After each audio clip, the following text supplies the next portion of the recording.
We are in the Farmer's Arms. You know, we like to come over to the Wirral Peninsula around this time of year and have a lovely day. And it's always great to be in the Farmers. Fantastic all the way around. And we are with our friends at Erdinger. So it's more Friday afternoon. Some would say Friday lunchtime. But we're happy to be here and settled in. I've got with me Beth Lindop, I've got Phil Blundell, and I've got Ian Ryan. And for once, Ian, news is broken in a manner that is actually useful to the Anfield Wrap. And not a little bit later, which is that Trent Alexander-Arnold, Liverpool getting 10 million for him. Yeah. I'm struck by this in a number of ways. I think it actually tells us loads about the next 12 months of football. But the first thing to say is, it's very good news for the Reds. Yeah, I was taken aback by it. I mean, I mentioned it when it turned up before, but Carragher said something, didn't he, a couple of weeks ago, that Liverpool should 10 million, and he got mocked.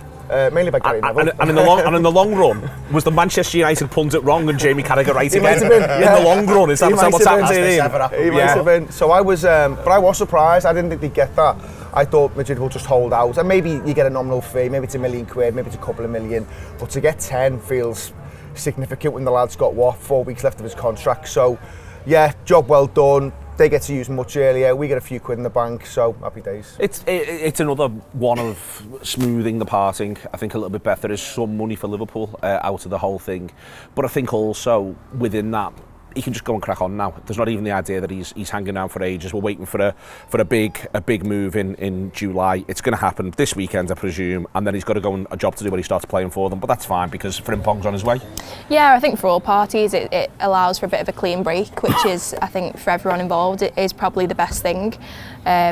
And you know, there's been some talk already this morning about how quickly he's changed on his Instagram bio to Real Madrid and all of that, and I'm sure there'll be a lot of that over the next few days. But ultimately, as of Sunday, he is their player, and Liverpool can embark on a new chapter with Jeremie Frimpong, whose announcement we think is pretty imminent. Pretty imminent.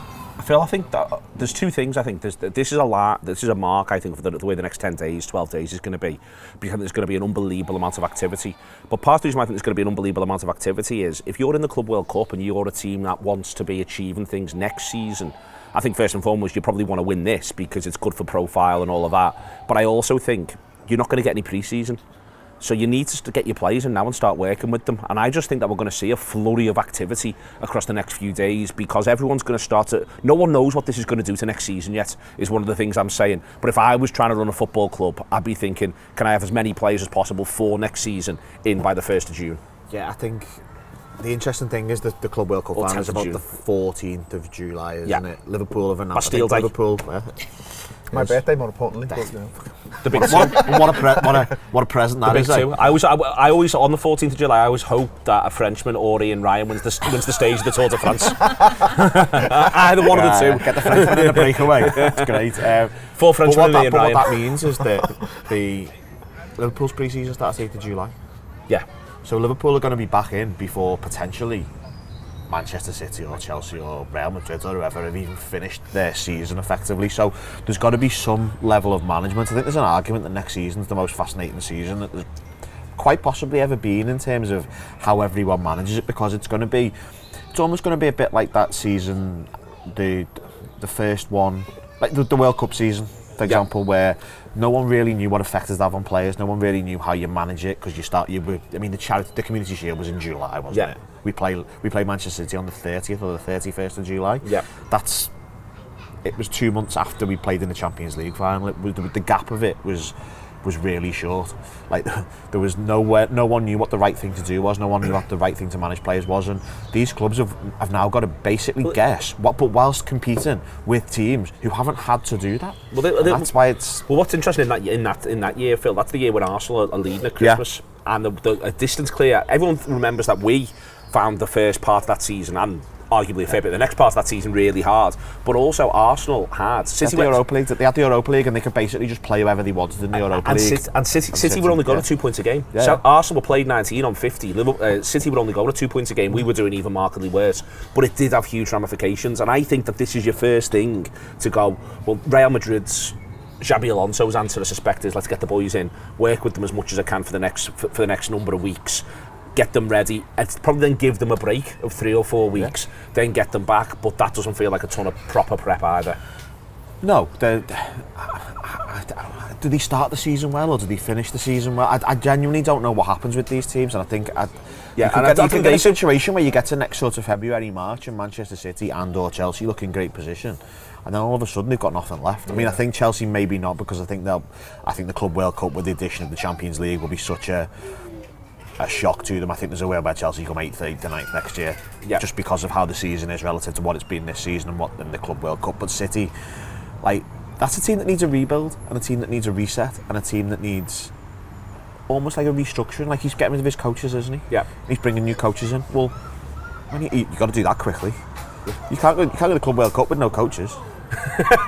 So everything they need to do, you're used to doing stuff in July for August. Now they're doing stuff in May. Yeah. We're still in May, and Liverpool are about to complete the first signing. Guardiola's looking for about 15 coaches. Chelsea are signing a striker. Like, it's just so different to what we're used to. But all these other teams, they're very much aware of the landscape, and I think you got a little insight into that recently with Slot, where he talked about the 8th of July, and he almost threw the gauntlet down to the players to say, let's see how serious they are in terms of how they come back on the 8th. They need to come back in absolute tip-top condition. And he referenced Mohamed Salah, and I know that there was that little thing where he pulls him up because of one training session, but he said he came back in unbelievable nick, and that is the challenge for all of them. They've got to come back in great nick, because I think you've got to be ready to pounce. If City start the season slow, then bang, you're ready to pounce. You're ready to get a lead on them. That almost feels like it'll be a huge challenge. Or if they start it fast, you've got to keep pace. Absolutely, you've got to do that. You've got to be there or thereabouts. You don't want to be giving anything away too early. So I think the managers who aren't involved, they'll only be too aware that there's an opportunity here just to maybe, as you said, you keep in pace, or you just put yourself into a nice position where maybe you can get a little bit of a gap between us and, in this case, City. I think with it, with the way in which it's just been sort of laid out there from Liverpool's point of view, I think it also feeds into why Slot has been, I think, quite relaxed about the remaining league games, why people, himself included, have gone on holiday, got a bit of a break. I think he's been open to that, because I think in the back of his mind, he's thinking, right, well, lads, that's all well and good. You've actually had a little bit of extra rest there this side, but the other side, we're going in and we're going in hard, and I think that suits the psychology at the moment for Liverpool. Yeah, definitely. I think, even things like Alexis McAllister not playing the last 2 games, giving him a break, obviously if Liverpool had still been fighting for something, I have no doubt that McAllister probably still would have been in the squad and maybe even starting games. So I think a lot of Slot's thinking has been informed by, I should say, the fact that next season they need to hit the ground running, and therefore you give them, and it's unprecedented the level of rest that the players have been able to have, and how easy they've been able to take it the past couple of weeks, and then you consider there's no summer tournament for them as well. Liverpool should be going into the next season in really good shape, but the flip side to that is that Liverpool, for me, they always play better when they're in a rhythm. When they, every side, it takes them a little while to find their feet at the start of a new season. But Liverpool, in particular, I think, it takes them a little while to click into gear. And I think last season, the fixtures at the start of the season were quite favourable, and ultimately Liverpool still had to play the same people everyone else did, and they did incredibly well over that winter period.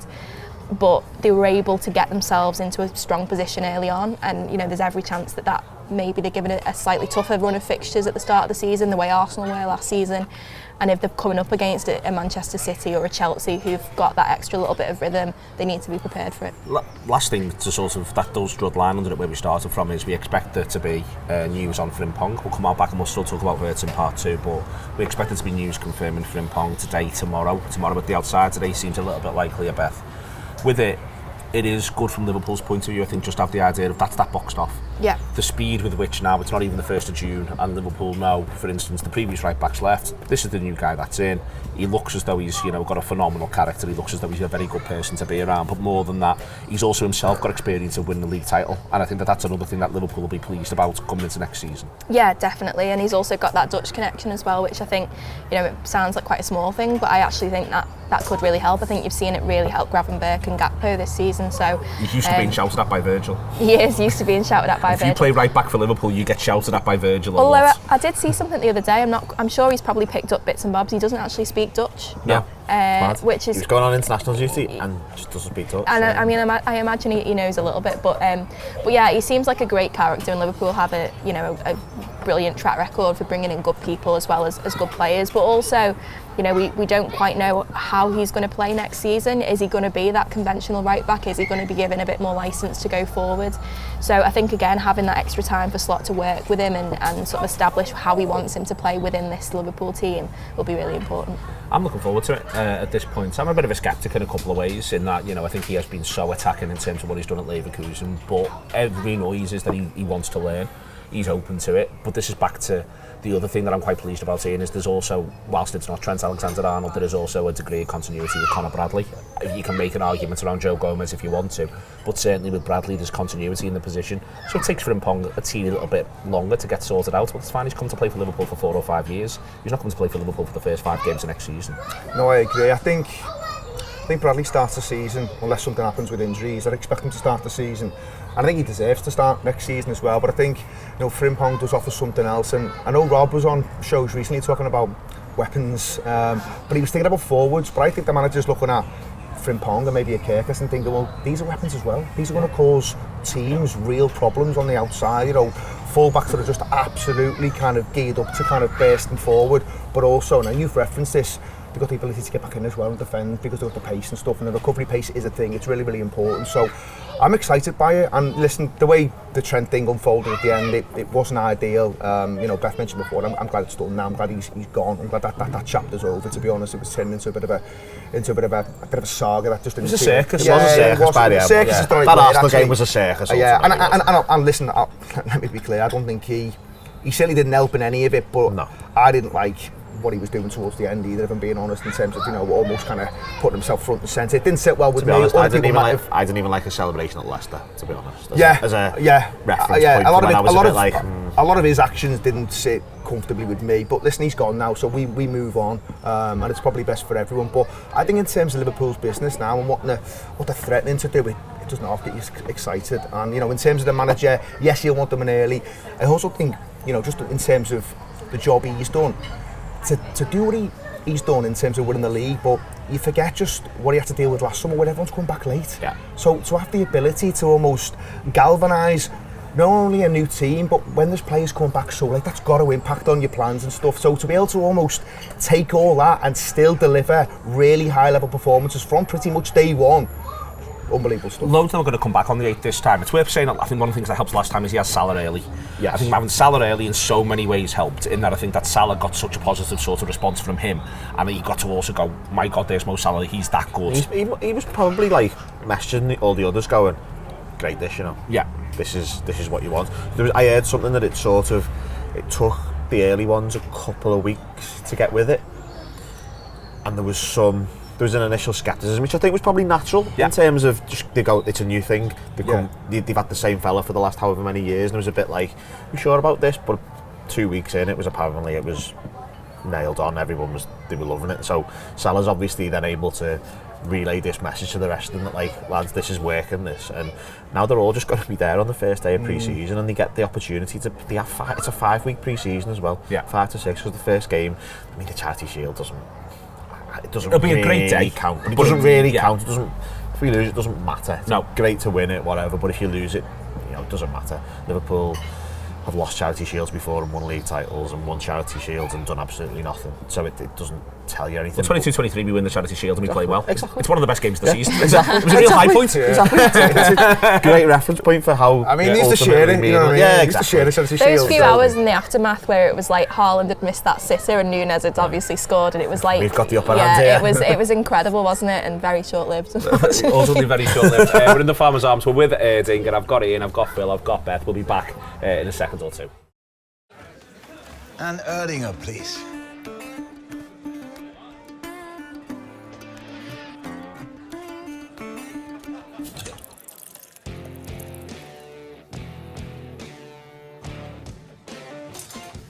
Stop! Don't forget the best bit.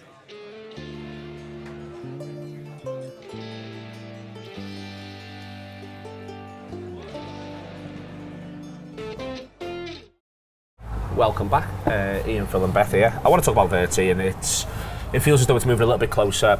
The way the week's gone, I think the idea that it was going to progress quickly becomes difficult from a Liverpool point of view, and I think you have to also throw into the reality of what Thursday is as well in this Liverpool week. So I think it was always going to be one where Liverpool, you know, I wasn't expecting to have signed by now. I understand why people get a bit wobbly with these things. There's been times in the past. Also, he put him into a bit of a holiday. The man himself, if you know what I mean. We've seen he's away, he's on a beach. I think he wants it resolved before he goes and plays for Germany. That's different, and we'll see how quickly it moves from this point. But I'm still unbelievably excited. Yeah, but there's also this thing where, like, I wasn't expecting any announcements for the reasons you've mentioned, but that doesn't mean that the work stops. There could be things just going on in the background, a bit stealth-like, just to get these things a little bit closer, and we don't know yet. So that's entirely possible. As far as the signing goes, it is just one that you can't fail to be excited about it. I mean, you're talking about a lad who was 22 years of age, probably got the next 10 years ahead of him. I've not heard anyone say anything negative about it. You know, normally there's always something where you go, yeah, but what about this bit? I've not heard any of that. From everyone who knows him, everyone who's kind of been close to him, watched him a lot more than probably I have, in fairness. I've seen him for his previous club, but also for his national team. But you're only seeing little bits every now and again. I think the people who are watching him week in, week out, they talk about this footballer as someone who is absolutely destined for the very, very top. And if that doesn't get you excited, then I don't know what does. But in terms of Liverpool going and making a signing like that, I think, being completely honest, it's taken me aback a little bit. You know, you should always expect Liverpool to be doing big business, because I think sometimes we don't quite act how we should when it comes to transfers, given our size. But this one feels like it's a significant one, and I think it's the one where other people, other clubs look over and go, oh right, okay, but other players, potential other players who may be thinking about joining Liverpool, go, right, that's what they're about now, is it? What he does, what he offers, Phil, is something that we haven't got. And that's, with one exception. I think if we're playing him off the left, you could maybe make an argument we've got some of what it is that he can do. But if you're looking at someone who's going to play either as the leading attacking player through the middle of the pitch, or as the player behind that, he offers you unbelievable numbers of goals and assists from midfield, if it's from midfield. If it's higher up, we haven't got someone who currently plays that role the way in which you want to play in. You know, he offers the ability to find space. He is a playmaker in a genuine sense of being a playmaker, not just the most advanced midfielder, which is arguably what we've had. The nearest thing you'd argue we've got to that type of playmaker maybe is Harvey Elliott. That doesn't quite feel like an adequate comparison either. So it isn't to me just the idea he's a really, really good player. If he had all these attributes and he played right wing, I'd be going, yeah, but you've got Mo Salah. The point about this is whether as long as it's through the middle, as I say, I think it's a little different if he ends up with a role in the short term a bit more off the left. But if it's through the middle, I'm just looking at him going, he's got something there that no one else who we could pick right now in those positions has got. At the elite level. It's not even that, it's just we probably haven't had this player since Coutinho left, really, have we? I don't like this comparison, Phil, because I didn't particularly like Coutinho, as you know. I'm not comparing him. I know. It's more that Coutinho needs to put his medals on the table. Right, I'm talking about a midfielder who did things. Yeah. Like in terms of set a tone from an attacking point of view, in terms of, you know, created a chance to score goals, did things that got you out your seat. That's not the kind of midfielder that Liverpool have really had the last sort of 7 or 8 years. Liverpool have basically been a team whose playmaker has been playing right back. Yeah. And that's fine. But it sort of meant that the midfield had to be set up in a certain way to make it work. Now we've got a right back who plays a completely different way. Whichever one of the two of them is, they're going to be playing a different way. And it signifies this change. The thing I like most about it is that I still don't know where he's going to play. No. Like, he could play in a midfield 3. Could play as the most central attacking option. He could play off the left. There's so many options. There's so many things we could do, and that's one of the things that excites me most about this summer. In terms of, it feels it's like a blank canvas, but you've got fucking boss paint anyway, and you're able to go. You've got a brilliant artist with great paint, and he's buying more paint, and it's like, this is good. Yeah. You're able, but you don't know what it's going to look like at the end, but you can say with a level of certainty it's going to look great. What a position this is we're in at the minute. The flexibility bit, I think, is important, because if you look at all the players that they're being linked with, and I know you know, maybe a chat about fullbacks and stuff, but Frimpong, obviously very dangerous going forward, can push further forward, could be someone who covers Mohamed Salah, for instance. You know, Kerkez, you know, you'll look at maybe his defensive ability and go, yeah, he's a good defender from what I've seen, but he can go forward, he can hit you. Vert as well, you know, he can hit you from all different parts of the pitch. I think Liverpool are, when they're going into the market, they are looking for footballers who are flexible, can operate in different parts of the pitch, can operate in different positions, and therefore cause the opposition problems from different parts of the pitch. I think that's all part of the conversation when they're looking at players and thinking, right, can he come in and do something for us? And if so, is he able to affect games from different areas? It's all threat and it's all output. And Beth, did score more goals than anyone else last season? season. They scored two plus goals in more games in the Premier League than any other team ever has in the Premier League era. I'm therefore prepared to actually think that might well include the First Division era as well. I haven't checked it. I've only got one pair of hands. But the idea that they've got this already and they're adding that much more threat is what I think is so exciting. Yeah, it is really exciting, and I think crucially as well, it weakens rivals. I think had he gone to Manchester City, you'd be really worried that they have got the next Kevin De Bruyne for the next 10 years. Yeah. Having, in the summer that they've lost De Bruyne, who for me is right up there, one of the best the Premier League has ever seen. So the fact that he's not going there is great from a European perspective. You meeting Bayern Munich in the Champions League, for them to not have Wirtz again is a huge bonus. So I agree with Ian. It sort of feels a little bit un-Liverpool-like because they're very rarely in for these superstar names, and that policy works for them and it has worked for them.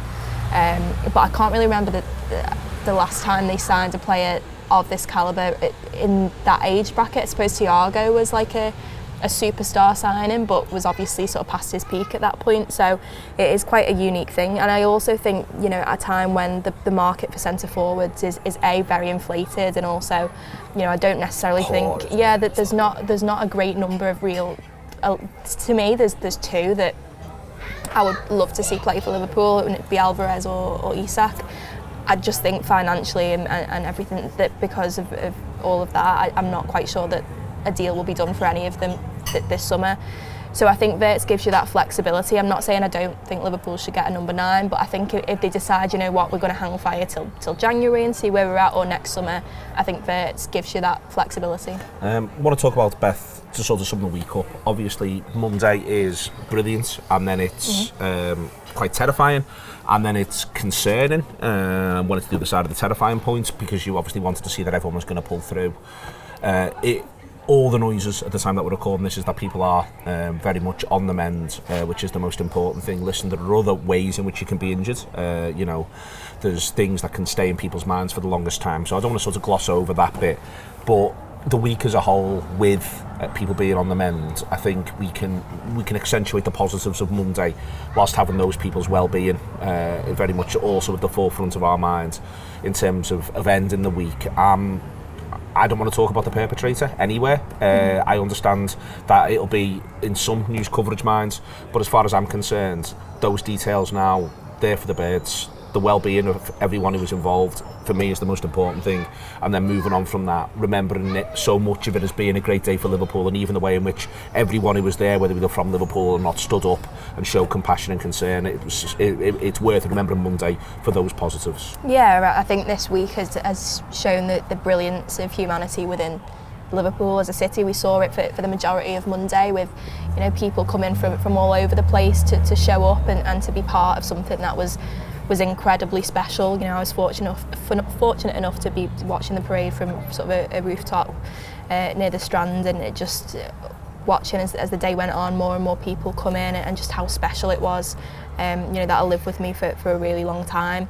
But then, in the aftermath of what happened, people talk about, there'll be people making disparaging comments about Scousers and about Liverpool fans and whatever. But, for me, what epitomises this city is the response.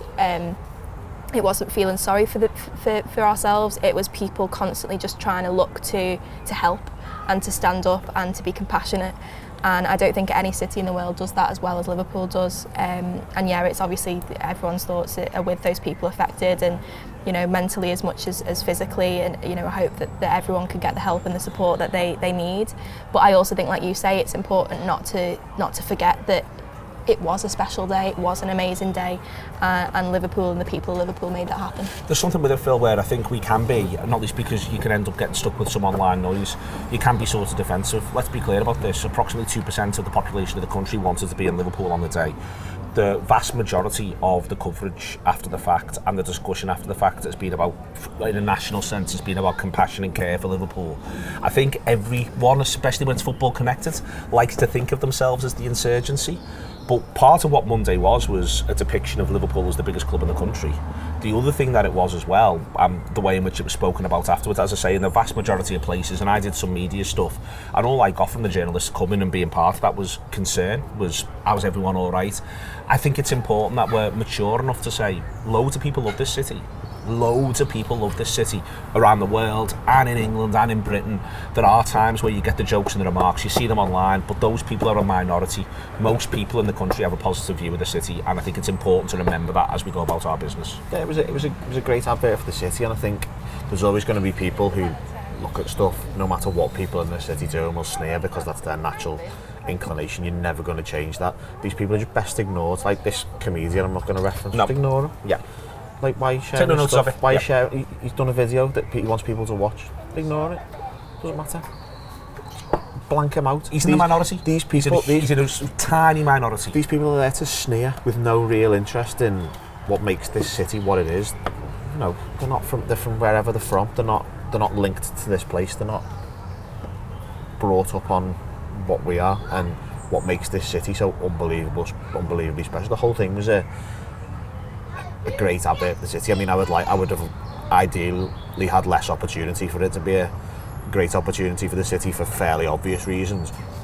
But we do react as a collective really well to things like that. I think it's not just that as well. I think some of the planning probably of the event as a whole wasn't great. But then I have a level of sympathy on the grounds that many people at an event, it would be 10 people's full-time job for a year to organise something of that scale. And you can't never do that. You'll never ever have that. So I think we all have to accept that sometimes things won't work, and there's got to be a level of personal responsibility and so on and so forth. But how people came out exactly. But how people came, like for example, I think they should shut Lime Street to anything by a long distance change and just send everyone to Edgehill, as an example. That would also move people away from town. It would make things easier. But that's my civic planning desires that aren't relevant now. But everything about the people of the city, like there's a few people on Twitter who were doing unbelievable things on Sunday night, basically driving people to where they needed to be, looking after people who needed looking after, people saying come into my house, people in hotels, you know, being really like incredibly accommodating. It was everything that makes this city unbelievable was showcased the other night. And the people who threw the lot in with it as well, it's worth saying a lot of those people, for instance, who had hotel rooms who were opening them up, they're not from Liverpool, that's one of the reasons they've got a hotel room, but they're doing that as well. I think one of the things the city, I think that ordinary people, wherever they are in, will try to look after other ordinary people. One of the things I think the city does really, really well is it makes that instinct and that value just a little bit easier. I think that's sort of, because it's ingrained within it, it makes it a little bit easier for people to show the best version of themselves. And as I say, I'm just made up, everyone is on the mend. I hope that continues to be the case, because you know it is the most important thing in the aftermath for us, because you want that day to have been able to be as special as it can be in the context of the dreadful thing. Yeah, absolutely. Listen, we've seen it time and time again. It's a city that will not hesitate to kind of stand up for the people who live in it. But not only that, the people who I think you've thrown a lot in with it. Yeah, absolutely. That point I think is important. I think it's really, really important. So, yeah, none of that surprised me, to be honest. It was how you would expect the people of our city to react, and that's what they did. Obviously, yeah, an unbelievable sad end to the day. A day that was just, you know, until that point, if you want to just kind of frame the first part of the day, it was what you wanted it to be. It was full of colour, it was full of happy faces. You know, I always think about what the players are going to feel like when they see something like that. And I just think that's the kind of thing that, no matter what you've experienced, maybe at other clubs, or maybe you've dreamt about what it might be like, I think when you're in it, it probably just takes your breath away to the point where you think, well, I knew it was going to be special, but I didn't quite know it was going to be that. And, you know, I think I mentioned to you the other day, you know, even for people like Chiesa, for instance, who might not be with the club next season, he gets to experience that. And I've got this thing in my head where in 5, 10 years, 15 years time, he'll still be talking about that day. Yeah. To other players, to family, friends, he'll be saying, well, there's an Italian international Liverpool would love to buy. He rings Chiesa, like, well, I didn't play much, but fucking hell, he threw a party. So I just think there's all these little kind of side stories that just come out of days like this, and you'll probably get more of them as we kind of move through the weeks and stuff. But yeah, as I say, the first part of that day was unbelievably special. There we are. It is the Friday night. We can look back on it all. But with Erdinger, we're in the fantastic Farmer's Arms. Are you arachnophobic?